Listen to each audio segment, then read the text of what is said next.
প্রভু যিশু তুমি থাকো মোদেরই সাথে, তুমি মোদের পথ দেখাও। নমস্কার। কিছুক্ষণ ইউটিউব চ্যানেলের পক্ষ থেকে সকল বন্ধুদের জানাই শুভ বড়দিনের আন্তরিক প্রীতি, শুভেচ্ছা ও অনেক অনেক ভালোবাসা। আজকের দিনটি সবাই খুব আনন্দ করে মজা করে কাটাও।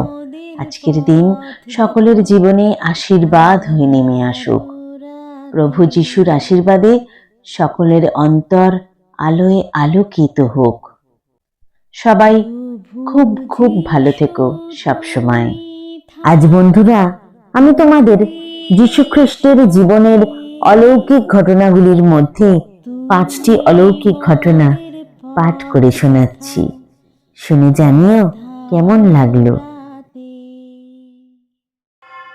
যিশু রক্তের সমস্যা আক্রান্ত একজন মহিলাকে সুস্থ করেন। খ্রিস্টান হিসেবে শেষ দিনের সাধুরা বিশ্বাস করেন যে যিশু ঈশ্বরের পুত্র ছিলেন, তাই তার আরোগ্য করার ক্ষমতা ছিল। মার্ক 5:25-34 পদে একজন মহিলার বর্ণনা দেওয়া আছে, যিনি 12 বছর ধরে রক্তস্রাবে ভুগছিলেন। তিনি অনেক চিকিৎসকের কাছে গিয়েছিলেন, কিন্তু তার অবস্থা আরো খারাপ হতে থাকে।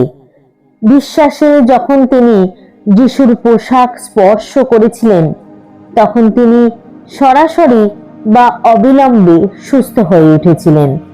এই বিবরণটি যিশুর করুণা এবং তার প্রতি বিশ্বাস রাখলে আমাদের আরোগ্য করার ক্ষমতার সাক্ষ্য দেয়, এমনকি যখন আমরা অন্য উৎস থেকে উপশম পেতে অক্ষম হই। চলে আসি পরবর্তী গল্পে। যিশু একজন জন্মান্ধ ব্যক্তিকে সুস্থ করেন। যোহন 9:1-11 পদে যিশুর জন্মান্ধ একজন মানুষকে সুস্থ করার অলৌকিক ঘটনা উল্লেখ করা হয়েছে। সুস্থ ব্যক্তি সাক্ষ্য দিয়েছিলেন, যিশু কাদা তৈরি করে আমার চোখে তা লাগিয়ে দিলেন এবং আমাকে বললেন, শিলোহের পুকুরে যাও এবং ধুয়ে ফেলো। আর আমি গিয়ে ধুয়ে ফেললাম, আর আমি দৃষ্টিশক্তি লাভ করলাম। খ্রিস্টান হিসেবে পরবর্তীকালের সাধুরা বিশ্বাস করেন যে যীশু খ্রিস্ট যেমন এই বিবরণে লোকটিকে শারীরিক অন্ধত্ব থেকে সুস্থ করেছিলেন, তেমনি তিনি আমাদের আধ্যাত্মিক অন্ধত্ব থেকেও মুক্তি দিতে পারেন, যা এই জগতের বিষয়গুলিতে অতিরিক্ত মনোযোগ দেওয়ার ফলে আসে। উপরন্তু যদিও এই অলৌকিক ঘটনা ঈশ্বরের শক্তি দ্বারা সম্পাদিত হয়েছিল, তবুও যিশু লোকটিকে দেখার আগে বিশ্বাসে কাজ করতে বলেছিলেন। আমাদের জীবনে অলৌকিক ঘটনাগুলি দেখার জন্য আমাদেরও প্রায়শই বিশ্বাসে কাজ করতে হবে। তৃতীয় গল্পটি হল যিশু 5000 জনকে খাওয়ান। শেষ দিনের সাধুরা বাইবেলের অলৌকিক বিবরণে বিশ্বাস করেন, যেখানে যিশু মাত্র 7টি রুটি এবং কয়েকটি মাছ দিয়ে 5000 লোককে খাওয়ানোর কথা বলা হয়েছে।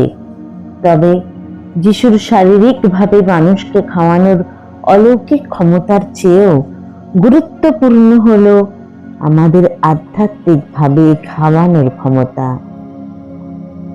যিশু সাক্ষ্য দিয়েছিলেন যে তিনি হলেন জীবনের রুটি। শেষ দিনের সাধুরা বিশ্বাস করেন যে এর অর্থ হল শুধুমাত্র ঈশ্বরের পুত্র যীশু খ্রিস্টকে অনুসরণ করার মাধ্যমে আমরা অনন্ত জীবন লাভের জন্য প্রয়োজনীয় আধ্যাত্মিক পুষ্টি পেতে পারি। যিশু গালিল সমুদ্রে ঝড় থামান। লুক 8:22-25 পদে এমন একটি সময় উল্লেখ করা হয়েছে যখন যিশু তার শিষ্যদের সাথে গালিল সাগরে নৌকা চালাচ্ছিলেন। ঝড় উঠল এবং শিষ্যরা ভয় পেলেন যে তারা মারা যাবেন। কিন্তু যিশু উঠে পড়লেন এবং বাতাস এবং জলের তীব্রতাকে ধমক দিলেন এবং তারা থেমে গেল এবং শান্ত হয়ে গেল। এই পদগুলি আমাদেরকে উপাদানগুলির উপর যিশুর ক্ষমতা বুঝতে সাহায্য করে, তবে এগুলি আমাদের জীবনে ঝড়গুলিকে শান্ত করার জন্য তার ক্ষমতা বুঝতেও সাহায্য করতে পারে। সেই ঝড়গুলি আধ্যাত্মিক, শারীরিক, মানসিক, এমনকি আর্থিক যাই হোক না কেন। পঞ্চম এবং আজকের শেষ গল্পটি এবারে শোনাতে চলেছি। যিশু মৃত্যু থেকে পুনরুত্থিত হন। মানব ইতিহাসের সবচেয়ে বড় অলৌকিক ঘটনা হল যীশু খ্রিস্টের মৃতদের মধ্য থেকে পুনরুত্থান। ঈশ্বর এবং একজন নশ্বর মাতা মরিয়মের পুত্র হিসেবে যীশু খ্রিস্টই একমাত্র জীবিত ব্যক্তি ছিলেন যার মৃত্যুর ক্ষমতা এবং তাঁর দেহ পুনরায় উপরে তোলার ক্ষমতা উভয়ই ছিল। অন্যান্য খ্রিস্টানদের মতো পরবর্তীকালের সাধুরা বিশ্বাস করেন যে যীশু খ্রিস্ট মৃত্যুর উপর জয়লাভ করেছিলেন, তাই আপনি, আপনার পরিবার এবং পৃথিবীতে যারা কখনো বেঁচে ছিলেন তারা একদিন পুনরুত্থিত হবেন।